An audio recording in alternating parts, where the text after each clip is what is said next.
പാടുന്നില്ലേ? മലക്കിൽ മൗത്തിനെ ദല്ലാളാക്കി മാലിക്കിൽ മുൽക്കിന് സമ്മാനം സറഞ്ഞിരയും നീട്ടി സ്വീകരിക്കണം.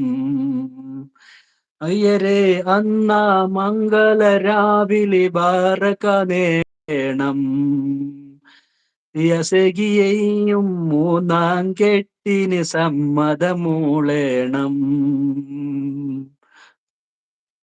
മൗത്തിനെ സല്ലാളാക്കി മാലിക്കിൽ മുൽക്കിന് സമ്മാനം സറഞ്ഞിരു കയ്യും നീട്ടി സ്വീകരിക്കണം. ആയരെ അന്നാ മംഗളരാവിൽ ബാറകവേരേണം. പ്രിയ സഖിയെയും മൂന്നാം കെട്ടിന് സമ്മതമോളെ